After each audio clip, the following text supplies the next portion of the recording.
Leticia James and Juan Merchon are finding themselves in a little bit of trouble, I suspect, right now, because it turns out that their whole case against Donald Trump, well, you know what? It may get thrown out. It's in the appellate court right now, and, the appellate judges are saying, what the heck did you people do? We know what Leticia James wanted to do. She wanted to go after his assets. She wanted to seize Trump Tower. She was like a rabid dog, this woman. She was going after all of it. Watch. 4 days after a judge ordered Donald Trump to pay $355 million for a decade of fraud, New York Attorney General Leticia James says she's prepared to do everything she can to make sure the former president pays his fine, including, she told us, seizing the buildings that bear his name.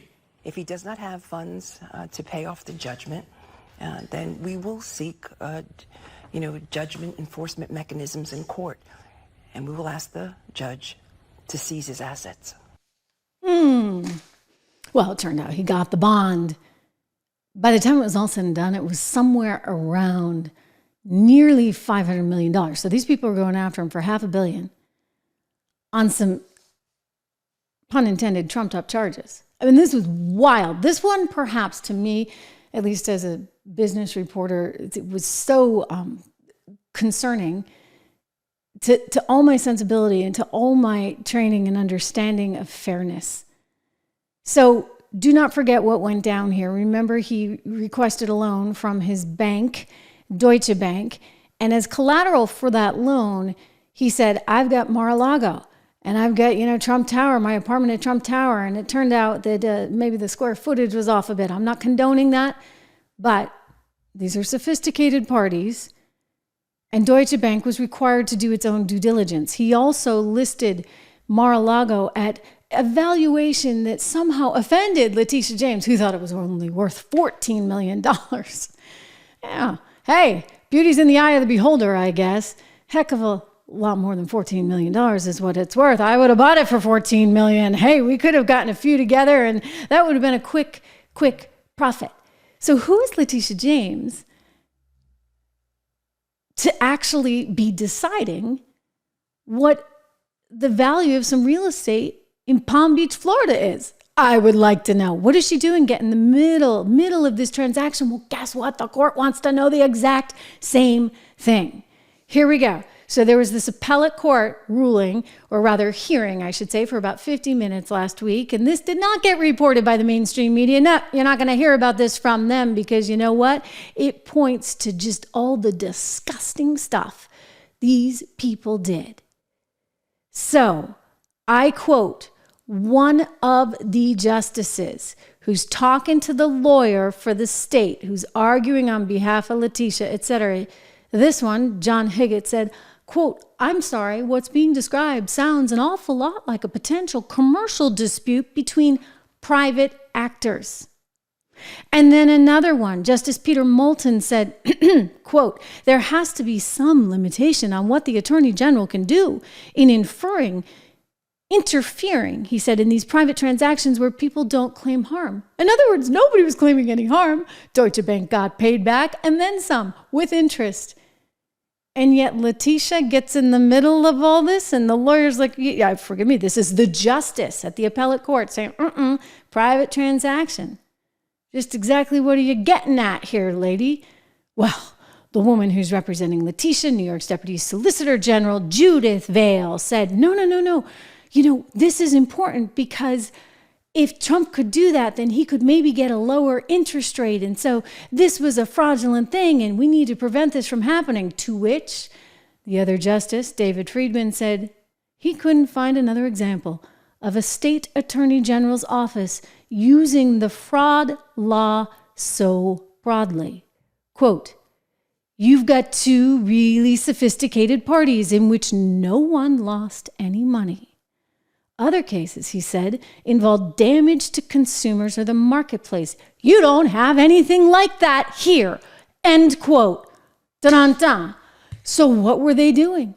What were they doing? I mean, this was Donald Trump's point all along. Rightly so, because it was really kind of bonkers. New York State judge just ruled, and he's crooked as you could get. And a lot of people expected something like this, but not for the amount But this is a very dishonest man. This is a man that's been overturned already on this case 4 times. But a crooked New York State judge just ruled that I have to pay a fine of $355 million for having built a perfect company. Great cash, great buildings, great everything. It affects New York. It's mostly talking about New York, where we have a totally corrupt attorney general. She campaigned on the fact that I will get Trump, I will get Trump. Everybody's seen it. Leticia James, they've all seen it.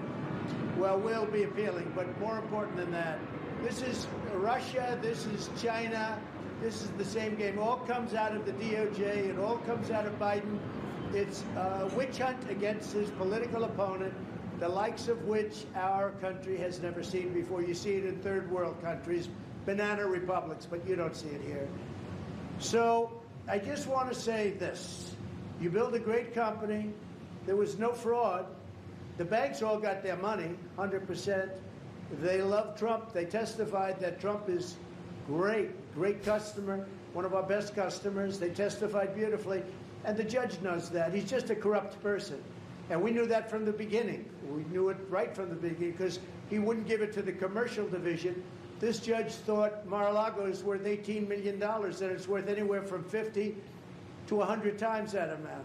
So we realized that. He ruled against me before he even got the case. He ruled against me. He said I was guilty. He didn't know what I was guilty of before he even got the case. And Leticia James, that's another case altogether. She's a horribly corrupt attorney general, and it's all having to do with election interference. There were no victims because the banks made a lot of money. They made $100 million.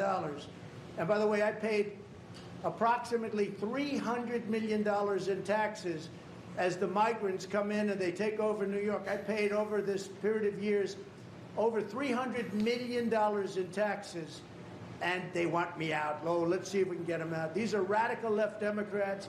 They're lunatics, and it's election interfering. So I just want to thank you for being here. We'll appeal. We'll be successful, I think, because, frankly, if we're not successful, New York State is gone. Yeah. People are moving out of New York State, and because of this, they're going to move out at a much faster rate. They used a statute. It's a consumer fraud statute that's never been used for a thing like this before. They used it on me because I'm running for president. I'm beating Biden by a lot. We're beating not only the Republicans, we're beating Biden by a lot. The poll came out today. We're up 20 points on Biden. If I weren't running, none of this stuff would have ever happened. None of these lawsuits would have ever happened. Nothing would. I would have had a nice life. But I enjoy this life for a different reason. We're going to make America great again. These are corrupt people. These are people that shouldn't be allowed to do the things they do. And they're using this as weaponization against a political opponent who's up a lot. And see, I think that actually now we're looking at a situation where both Judge Merchan and Leticia James could potentially be disbarred. Because if you can prove that this was entirely politically driven, then you're going to have a whole set of problems. Are you not, ladies and gentlemen? Because take a look. Again, you heard what Donald Trump said. Justice David Friedman saying exactly the same thing. Quote, that he couldn't find another example of a state attorney general's office ever using and applying the fraud law so broadly. You have two sophisticated parties. There was no one claiming any damages. And if you were to take this and just run around and try and get in the middle of every single deal, what kind of economy are you going to have left? Oh, dare I say, a communist economy. Is that what they want? I think it is what they want. I find this pathetic, disgusting, horribly political, and I would not be surprised. You watch.